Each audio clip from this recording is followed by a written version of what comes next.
Welcome to the Future of Education. My name is Michael Horn, and I'm delighted by today's guest that we have, Rekha Magon. She's the co-founder and head of education for Boundless Life. And Boundless Life caught my attention because it's one of these companies that's really leaning in, and from my perspective, into the moment where people feel much more untethered by where they historically have been located. They feel like they can move around a lot more. They have a certain amount of freedom to really work and learn from anywhere, powered by the technology opportunities that have made this so uh, possible for so many people, but also people still looking for a deep sense of community and things around it. And Boundless Life seems to be onto something on this regard. They recently raised $2 million in seed funding to create communities around the world for what they call digital nomad families. We'll dig into that a little bit.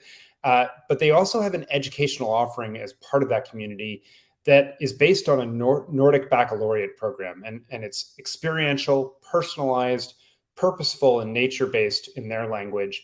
And so we'll dig into how they do all of those important aspects of really serving the whole child. Importantly, it allows children to continue to learn and not miss a beat in their studies as a family moves. And right now, Boundless Life has locations open in Portugal and Greece, as well as a third site in Tuscany, Italy, soon to open. And I'm looking forward to hearing from Rekha about all of this and much more, I suspect, that I don't know about. So I'm going to bring her up to the virtual stage. Rekha, it's good to see you. Thanks for being here. Hi, Michael. Thanks for having me. Yeah, and so let's dig right in. As you describe Boundless Life, like I just did my poor imitation of it, I suppose, but as you describe Boundless Life, what's your description and vision for it? And maybe more importantly, just to ground us, what's the opportunity that you all saw, you and your co-founder, when you created it that said, yeah, this is why this should exist in the world? Sure. I think the pandemic has been a huge catalyst in families kind of revaluing how it is that they want to live their lives. How do they want to spend their time? And I think, you know, the pandemic was also a great opportunity for families to get a deeper insight into how their children's current education looks like, through virtual school that many families had to go through. And I think there's just this huge market of people now who are looking for something different, are looking for a different way to live their own lives, are looking for a different way to educate their own children. And so we started Boundless about a year ago now. And really what we're doing is giving families the opportunity to live, the digital nomad lifestyle that so many single people or people without children have been enjoying for years. So what we do with Boundless is really kind of provide a turnkey solution to people who want to slow travel the world by providing them fully furnished apartments, access to a co-working space, where they can work throughout the day, and then obviously access to education. So we've developed an entire education system that kind of follows the child through all of our different locations. A lot of that sounds fascinating. I want to dig into a bunch of those elements, but I want to step back first and just give the audience and myself personally just a sense to know your own personal story and how you came to create this. How did you get into education originally? How did you think about this question of community and serving this population? What's your own personal story? Sure. Myself, I'm a child of immigrant parents. My dad was born in India, my mom was born in Africa. I was born here in Canada.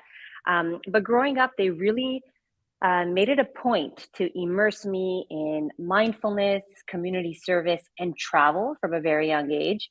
And I honestly excelled as a child, whether it was being student class president or valedictorian. I kind of felt like I always had this upper edge, if you will. And when I got pregnant with our first child, I knew instinctively that I wanted to give my own children the same experiences that I had as a child. And I kind of hit me then. I was like, well, that's not fair, right? Why should it only be our children if I know how beneficial this is to myself? All children should get kind of these experiences and this toolkit to the way they're raised. So at that point in life, I was an auditor at KPMG. senior auditor at KPMG. I did my CA, and I left the corporate world to start my first company, which was called The Mindful Scholar. So it was an award-winning ed tech company. Is really passionate about bringing mindfulness into mainstream education. And then my own children started school, and they entered kindergarten, and I soon realized that education needed more help than just some mindfulness. So I actually pulled my kids out of school, started homeschooling them. We were world schooling, traveling the world at the same time. I started developing homeschool curriculums for that market to help, more families who wanted to live this lifestyle. And I've also helped kind of launch an alternative learning center here in Montreal. So Boundless Life kind of came about not only because it aligns with my, personal, but also my professional views on, how children should be raised and educated. And really the goal is to create a different lifestyle for families so that they're not locked down to one location, and really the world becomes your classroom. It's fascinating, and I love that you have lived the vision that you are creating for so many people now. I'm curious, how big is this opportunity in terms of the digital nomads? Like, I think we see some of the stories, but a lot of us are struggling to figure out how widespread are the people acting on this? How widespread is the desire, right? If they just had an Hmm. offering like what you're creating so that they could jump into this, what are we talking about here? And who are these families that are making this sort of decision? Sure. So, I mean, like on a worldwide level, as of last year, 2021, there are now 35 million digital nomads in the world. So, this is a massive segment that's growing, as time passes, where people now can work from anywhere, right? So many massive companies, whether it's Google, Facebook, everyone's issued a mandatory work from anywhere. A lot of people are not going back to the office. And that's just opened up this um, entire new way of living for people. And I mean, many people were doing this before, but you know, people with kids can't benefit from this lifestyle, right? Because you're really tied down to the traditional system, to a brick and mortar school where they're just locked down, for the entire year, and the only 2 months that they can travel is, July and August. So I think this segment is huge. The families that we've attracted so far, again, we just launched in February, and we've had a tremendous amount of interest and people joining us very quickly. And we're seeing many different types of segments. So a lot of families, who are already world schooling or already out of the traditional system. We've also had many families join us whose kids are part of some sort of alternative education or interested in the future of learning and what that looks like. And surprise, what was the most surprising to us is we thought, we would attract more families who are taking a sabbatical or just wanted to travel for a year. But we have a huge segment of our members who've actually rented out or sold their home, sold everything that they own, and are living boundless, and have made it very clear that they plan to just continue with us, moving from location to location. So um, really nice to see the wide range of different families that are being attracted to our offering. And that's staggering. You said 35 million. Was that the number you said? Yeah, worldwide, 35 million digital nomads at the moment, and that number is rising, by the day. Wow, it's Yeah, it's remarkable, and they're truly nomads if they're selling their houses in these cases and and yeah, and, and digging up the roots. I'm curious. You mentioned that you wanted to make this offering available not just to families like yours, where as a parent you were able to see the opportunity, construct the offerings, and do the homeschooling for your kids, and provide this mix, right, of travel and mindfulness and personalizing the learning and so forth. I, Before you all entered this market, what was the landscape of offerings and what were the barriers to more people being able to access this? So you can go wherever you want with this question, but I'm, yeah. you know, No, I mean, competitors and other opportunities. Yeah. yeah. Surprisingly, there are really not too many people out there offering anything like we are, right? There's a lot of online platforms that do provide some sort of education online.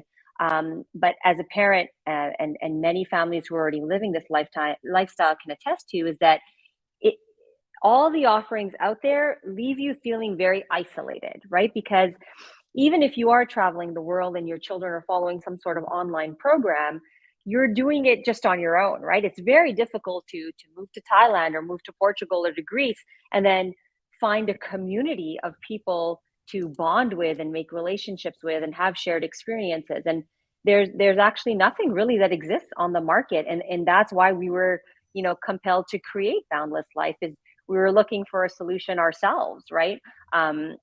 For how we wanted to live this life. And myself personally, like I didn't want my children or any child really to be on a screen all day, right? Yes, there are like great solutions out there for people who want to travel, but education is beyond being on a screen as well. There's definitely amazing tools that we can leverage out there, and we do in our current offering. But to be in a group of other children, having shared experiences, working on projects together, that is very valuable, and currently no one was doing that. So what we've done is really created these education centers at all of our different locations, where we've hired fully trained educators. They've been taught in our system, and they're the ones executing our personalized learning and our project-based learning with the students. So now when you're traveling the world with your family, your kids are instantly making friends. You're making friends. You're having these shared experiences with like-minded people from around the world. And honestly, it's been incredible to see the community that's organically sprouted between all of our members, and how these lifelong relationships have quickly been built, with families staying with us in each cohort. That's fascinating. So give us a picture before we go into the educational offering, just of what these communities look like. How big are they? How much does it cost to join, right? And live for a month, a year, whatever it might be, in the community. And you mentioned the friendships being formed already. Talk a little bit about the global reach that you Sure. have, and who's coming in. Sure. So just to address the first question, is the way we've set up each of our locations. We've carefully curated, which town we launch each location in, and we have this very detailed kind of spreadsheet to evaluate different towns around the world. We wanted to stay away from the big cities, to start to really go into a small community where all of our members, all of our apartments are located within a 15 to 20-minute radius walk, from the education center, from the co-working space, from grocery stores, so that members can easily walk to everywhere that they need to go. They can, and we wanted everyone to be within this 20-minute radius, so that you can easily, spend time with the people that are in. And that's what's been so beautiful. Like within, a few days of launching, we already had play dates happening after education hours, or sleepovers, or families going out to play soccer together, or going on a field trip together. There's so many organic opportunities that arise just by having this community of people living within a 15 to 20-minute radius. And that on its own has been beautiful. And even just in terms of lifestyles, right? Like what I've heard so much, or even myself, like it was so beautiful to live in Portugal for 6 months and to be able to walk everywhere that I needed to go. And coming back home to Canada and now having to get into my car every time I need to go see someone or get groceries, it's almost like left me, like I feel like this kind of void inside me. It's a lifestyle that becomes very addictive as well. So it's kind of hitting people on many different layers as well, and just evaluating how it is they want to continue living their lives. In terms of the families that we've attracted, there's a wide range. We have like a decent population coming from North America, from the States, and from Canada. We have a lot of families from Europe, so some families from the UK, from Poland, from Mexico. There's really this beautiful, just organic mix of diversity in the families that we're attracting. But I think the biggest thing is that when a family decides to join us, we make it a point to ensure that they're aligned with our values. Like what are the values that revolve around Boundless Life, with family and, growth and giving back. So everybody who's kind of come into our community has these shared values and are very like-minded. So the connections that are made happen so organically, because it's not that everyone's been curated, but it's really attracting like-minded individuals. So these friendships are made quickly and last long. It sounds incredible, and I'm seeing in the comments over here as I look over occasionally that others are agreeing that the lifestyle becomes addictive and almost its own attraction. I imagine for people just continuing to probably, as you open more of these sites around the world, wanting to be a part of those Mm-hmm. communities and continue to find that connection that they found once they've done it the first time. I want to dig into the education piece of it because you all name it as a big differentiator between other communities, other co-working spaces that you could join around the world. You've talked a little bit about some of the components. It sounds like you're not reinventing the wheel from scratch in terms of using technology tools for personalization, but you're making sure you're coupling that with the project-based learning, the opportunities for nature, the opportunities for mindfulness, opportunities to explore the community and so forth. So I'd love you to just sort of, what's a day in the life of a child look like? And I assume they're learning in mixed ages because it's whoever is in the community. So how does that dynamic look from a social perspective as well? Sure, absolutely. So just to take a step back, what we did is we partnered with a Finnish school development company. So we really liked, like, anyone who knows about education, who has researched this, Finland has like a very progressive, future-oriented approach to education where focusing more on skills and competencies, right, to prepare children for this unknown future. So we partnered with a Finnish school development company and then really used that as our base upon which we added, made everything very boundless. So in terms of what a day at the education center looks like, the group really comes together in the morning time for a moment we call connection time. And that's really an opportunity where the group gets to partake in rich, meaningful discussions around character building. They get to connect as a group and take, mindful moments to really connect with themselves as well. And then we jump into mastery time. So mastery time is really focusing on, like you touched upon, personalized learning, right? I say this all the time, that any parent who has more than two children know how different, every child is. That even your two children that are born and raised in the same household, same conditions, I've got you know, identical twins and I see it all the time. They're totally different. yeah, that and it so it's always blown my mind, like knowing this, right? Such a basic thing. Why is our education system teaching everyone the exact same way? It makes no sense. So we have a huge emphasis on personalized learning, and we really are leveraging, tools, like I said, online to meet each child where they're at, kind of assessing where they are when they come in, and then really giving them the tools on an individual basis so that they can achieve mastery in the areas that they're focused on. In order to do that, we have very small class sizes, so our maximum in a class is currently, like in Sintra's, 14 kids, one educator and an assistant. So there's really the opportunity for, one-to-one learning. We do have mixed age groups. So we mix ages, 3 years are kind of grouped into one. So we have our lower exploration, which is 1 to 3. Then we have 4 to 6, 7 to 9, and 10 to 12. So really focusing on mixed age groups.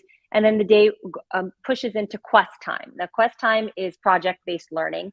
And what we've done is each cohort, the explorers, we call our students explorers, they're focusing on one UN SDG. So they're really focusing on, learning their math, English, science, but learning it in relation to this real world problem, right? And to me, that is so important, because if we add purposefulness and relevance to a child's learning, they're not just learning something to pass a test or to memorize it and then forget it the next day. You're adding relevance to it. You're giving it a real life purpose. That's something that will stay with them forever. So really, really passionate about, real life education using the UN Sustainable Development Goals. And then that's kind of how the morning is broken up, but more of an academic focus. And then the afternoon gets broken up into different times. So we have boundless time. So that's where, we're inspired by Google's 20% time, where kids are really focusing on their own passions and trying to become experts in areas where they can create more bold, meaningful work, but in an area that they're passionate about.